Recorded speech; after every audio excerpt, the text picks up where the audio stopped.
And now, to present the Engineer of the Year Award, please welcome the Chancellor of the New Mexico State University System, past HENAAC Award winner, and Great Minds in STEM board member, Dr. Dan Arvizu.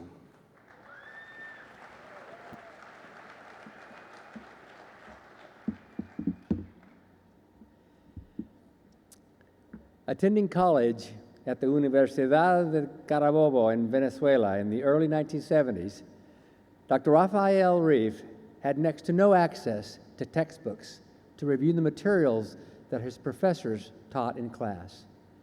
To truly learn the electrical engineering subjects that he was studying, he had to find library books that covered his coursework and found that the most authoritative sources tended to be published by the Massachusetts Institute of Technology Press. Little did he know that decades later, he would be serving as the president of MIT. After studying at Stanford University, Dr. Reif began his long career at MIT as an assistant professor in the Department of Electrical Engineering and Computer Sciences.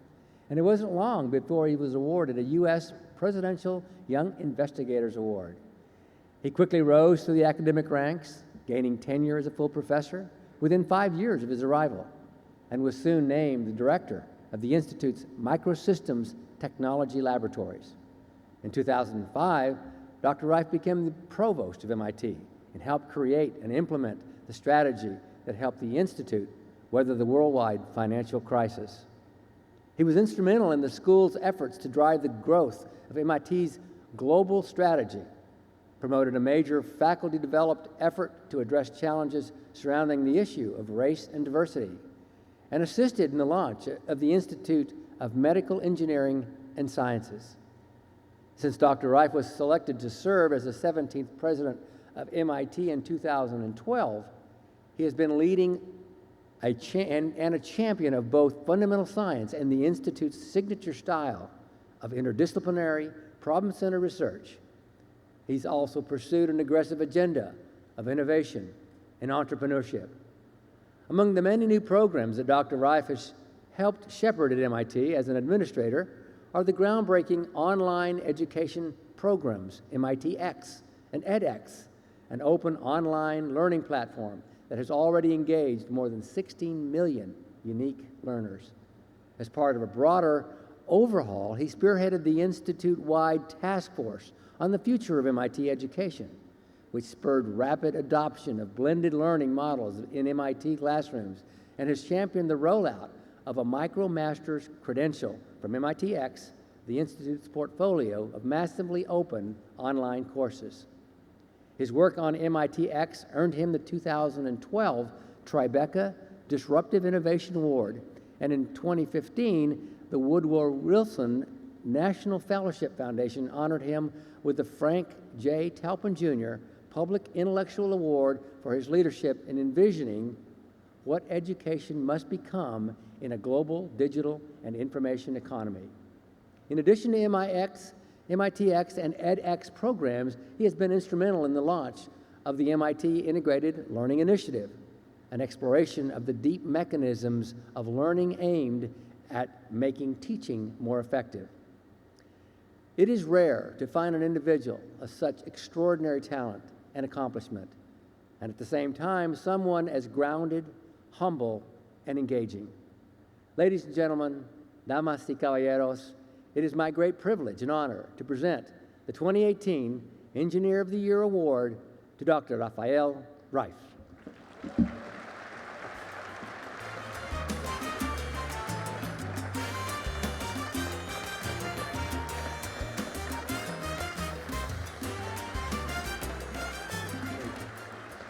Thank you very much. Thank you very much. Thank you, Dr. Arvizu. This was a much more generous introduction. I really appreciate it. Before I start, this has been a very exciting evening, so I want to know whether there is any energy left on you. So let's try this. Good evening. Well, let's do it a little better. Buenas noches. All right, we can start now. As an educator whose life has been transformed by my STEM education. I'm humbled to be recognized by an organization whose mission I strongly admire.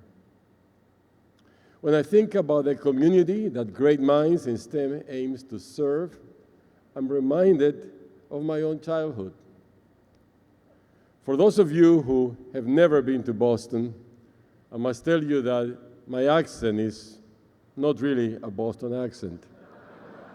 I grew up in Caracas, Venezuela, like another one of our honorees tonight, in a family of immigrants who scraped by to make a living. While my parents could not give my brothers and me material possessions, they provided in ethics, principles, and values. And they instilled in us a deep appreciation for the value of learning. In that sense, I feel very much at home with all of you here this evening. You know the role education can play in changing a person's life. And you share my commitment to opening pathways to learning for others. I believe that commitment to openness is critical for our country to maintain its leadership at the forefront of science and technology. Of course, providing our next generation of leaders with the finest education on the planet is essential. But it is just as important that we recommit ourselves to welcoming young people with great promise from across the globe and to offering them a world-class education too. When I arrived in the United States in 1974 for grad school, I did not know anyone. I spoke very little English. I wasn't sure if my work would be good enough or if my English would ever become strong enough. But I was driven and determined, and I was eventually welcomed into my new community and included in the exciting things happening around me. I'm proud to see that sense of inclusion every day on MIT's campus. Our students come from all 50 states, 4 territories, and 132 nations. And more than 40% of our grad students and faculty were born outside of the United States. I have witnessed that when you bring people together from different backgrounds and from different experiences, and you set them to work on solving an important, meaningful, and challenging problem, something amazing happens. The human tendency to focus on what divides us fades and is replaced by a profound sense of unity and a shared aspiration. That is certainly true in interdisciplinary collaboration. Researchers working with colleagues in other fields advance solutions that would be impossible to achieve working alone. But it is also true when people from different cultures, nationalities, races, and religions come together with an open mind to achieve a higher goal. If we are to make a better city, a better country, and a better world, we must welcome talent regardless of where it comes from. Openness is more powerful than any formal diplomacy, and it is our greatest path to opportunity for ourselves, our families, our nation, and all of humanity. I want to end with a huge thank you to Great Minds in STEM and the HENAAC Selection Committee for this special and unique recognition. I'm deeply honored and I'm deeply grateful. Thank you.